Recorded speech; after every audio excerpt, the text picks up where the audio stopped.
Here we have the best piece of Amazon garbage I could find, the Defentac 9045. I have no idea what those words and numbers mean, but that's not out of the ordinary. Out of all the cheap Amazon units I've tried, this is hands down the best, at least so far. The form factor is good, the switchology is good, the white light is very good, and the IR performance is as good as it can be given the form factor and design. But it's also going to have all the standard downsides that most of these units share. Now, full disclosure, I purchased this unit with my own money for a whopping $95. I have no relationship with Defentac whatsoever. Now, if some American company could get in contact with them and get them to make a few changes and separate it out as a different model like some people have done with the GL4 Pro, that would be great. But that day is not today. Now, this humble video is brought to you by the screams of the illusory electorate loser. Why? Do you really hate me that bad? Getting into basics, we have a 4-in-1 light laser combo with two separate sections holding the visible and IR units. The body is made out of something approximating aluminum and about 4.5 inches long, 2 inches wide, and about 1 inch tall, including the mount. Total weight is about 7 ounces, not including the switch, or approximately half the weight of a SIG Romeo 8T. Now already the size and weight is very good. If you plan on making this the single unit on your projectile dispenser of choice, you could be cutting out about 12 ounces of system weight compared to other options on the market. Now getting into adjustments, we unfortunately have the same less than ideal long screws that are coated in blue Loctite for adjusting our windage and elevation. No detents, no clicks, just some tension via the Loctite. Now I will say that while it is not ideal by any means, after about 400 rounds on a couple guns, I have not seen any shift in zero, but it's just not maybe confidence inspiring, and keep in mind that's a very low round count and we will need to do more testing on it. Another quirk of the turrets, at least on the Viz laser side of things, is that while it was mounted to the Noise Fighter's Cliffhang IR riser on my 11.5 suppressed only build, the Viz green laser did not have enough windage adjustment to fully zero. It was about 8 inches to the left at 100 yards. Now that was only while attached to that specific riser. While attached to the BCM riser on the X95, it had just enough windage to be zeroed, so your mileage will vary. Now, as you've probably picked up by now, you have two sets of turrets for the IR and Viz laser since you have two separate units, and obviously they're not co-aligned. You can still zero the Viz laser in the day, or at least on certain rails, and then you can just slave the IR laser to it at night, but obviously having them co-aligned would be more convenient. The IR laser, which is the important one, has more than enough room to zero on everything that I've tried, so maybe it's just a defect on my specific unit that passed the non-existent QC process. Moving back to the mode selector, it's basically everything that you want laid out very simply, and you have 8 options. Off, white light and green laser, and of course green laser only. All the way at the back you have a 50% setting for the white light only, which is actually a nice idea, but unfortunately that slot would be better used as a 50% power mode for the IR illuminator and IR laser, but we'll talk about proposed changes at the end. On the IR side, we of course have IR illuminator and IR laser, and then of course IR laser only. Now on the last unit I reviewed, the ToughSoul 9069, the unit had a half-second memory of the last selected mode. The Defentac does not, so when swapping between white light and IR, it won't momentarily flash the white light before swapping over and getting you shrilled in debris, as they say. As far as the mode selector goes, it's very good, just missing 1 or 2 settings in my opinion. Behind that, we have a very small rubber fire button on the left side of the unit. Lefties are out of luck here, but you guys are used to being disappointments and being disappointed. On shorter, slim rails, it's positioned well enough to reach easily even for my smaller hands, but if you're using gloves out here in the wintertime, it may actually be too small to hit consistently. Definitely something to practice with. Now, the last 2 things on the body is the magnetic charging port. Yes, again, this unit uses internal rechargeable batteries and uses these magnetic charging cables to power up the unit. Please just give me a AA or a CR123A or literally anything else that I can swap out on the fly. And last up, we have our tape switch port. Now, it's not the crane spec port, it's the micro jack, which is obviously not ideal if you have a bunch of good switches laying around, if such a thing exists in the first place, but the unit does come with a single button tape switch that clips nicely onto your Picatinny rail. No tools, no bolts, it just clicks firmly onto your rail. That's a very nice and user-friendly way to mount. It's incredibly simple, very hard to screw up. Also, on the cable jack and the port itself, they have opposing rubberish O-rings that have to be defeated to get the tape switch plugged in, so pushing the cable in rewards with a very positive click. It's a very tight portussi, easy to tell when it's in, and it's not going to prolapse like the Steiner units tend to. Also, if you don't plan to use the switch, it comes with a rubber plug to seal it up. The button on the switch itself is much bigger than the button on the unit. It's rubberized, nicely tactile. That's my preferred fire button at this point in time, with the physical button on the unit as the backup. Now, talking about the mount briefly, you have a substantial crossbolt and a good amount of surface area to torque down on. The only thing it's missing is a recoil lug. Technically, you can mount this unit to M-LOK with a included adapter, but don't do that with any laser unit. 4-second ad spot. Subscribe is the best way to support the channel. Support over there if so inclined. Also, click the links below. Now let's get to the performance. It's all pretty good, even excellent when compared against the cost. The white light is rated at around 1400 lumens, which seems accurate enough. I would estimate about 50 to 60,000 candela. It's a little more bright than the Streamlight HLX Pro and punches a little further out with a very clean circular hotspot. It's not a super high candela light like some of the HRTs or mod lights, but for the use case that I'm going to recommend later, it works great out to about 120 yards, depending on your lighting environment.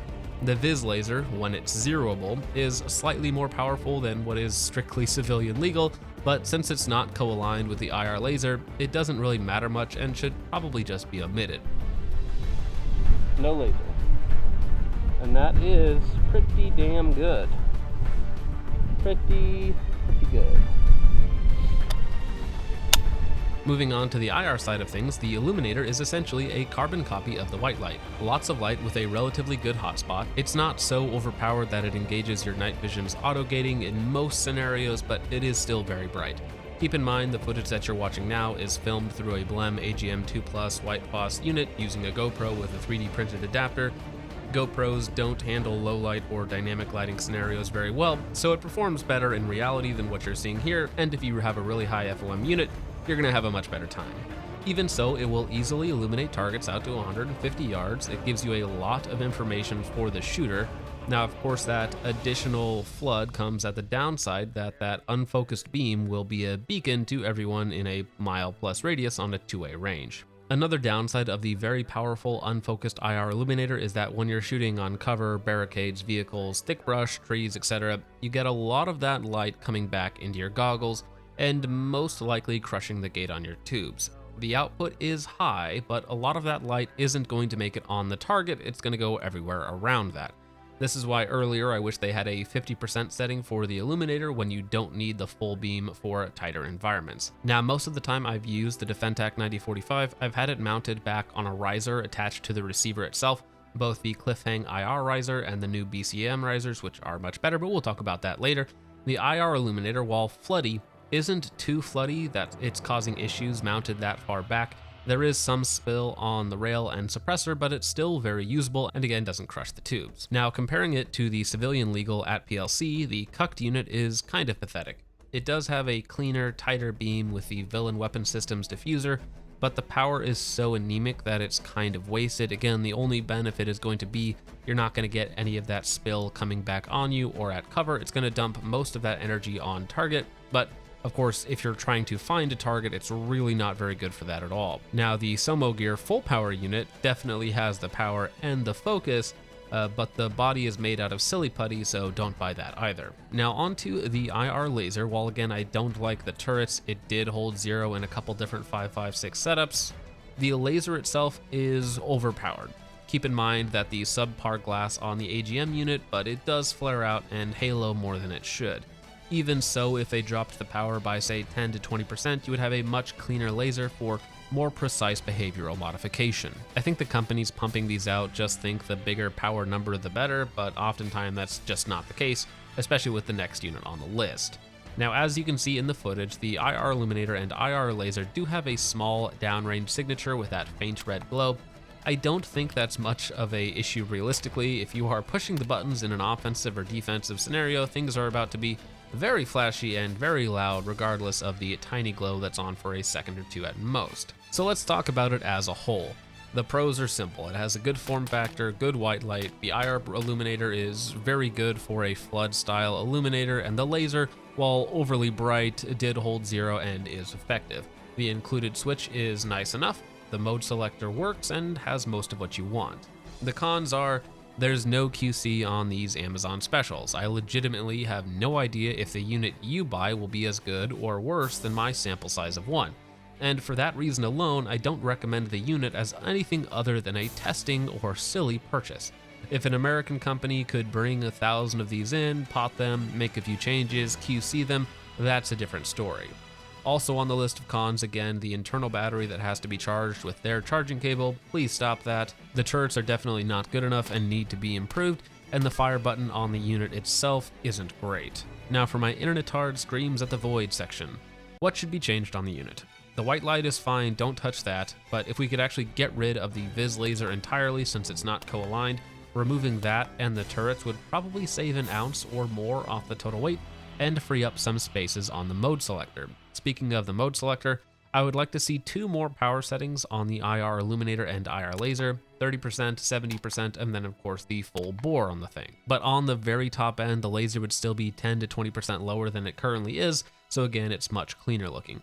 The IR illuminator itself needs to have a slightly tighter hotspot, basically more throw, less spill. Some spill is fine, but tighter is better 99% of the time with illuminators.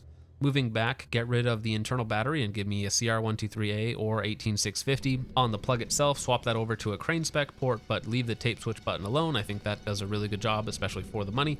The fire button on the unit itself could be a little bigger with some fencing, and then we would have a great little box even if they tripled the price to like 300 bucks. Now the perfect use case for this is anything with tight rail space. The Tavor X95 is a perfect pairing, as pull-ups tend to suck to get everything mounted, so putting it back on a riser, you still have space for a red dot and magnifier, and of course a simple push button tape switch out front for your light laser combo. A 10.5, 11.5, anything like that, you can mount it at the end of the rail, gives you everything that you need for 150-ish yards and in, which is probably the most likely scenario for a nighttime frolic. A TP9 or any true PDW, this could make a good option if I trusted it at all, which I don't. Again, I can't recommend it for a serious application until someone more serious is doing the quality control and some improvements are implemented. What I will say though is that these Amazon sellers are somehow 90% there when the US market is either cucked units for way too much money, the D-Ball D2 is £4 and the ports fail somehow, the mall is great but $4,000, and this little $95 unit is somehow usable. It's not me, lamb market, it's you. But with all that out of the way, gentlemen, let me know what you think of the Defentac 9045 in the comments down below. I believe this is the second to last Amazon special IR illuminator laser combo unit in for testing at the moment, and then we can move on to some more serious options that somehow aren't any better. But once again, with all that out of the way, guys, thank you so much for watching. I hope you all enjoyed. I will see you in the next one. God bless.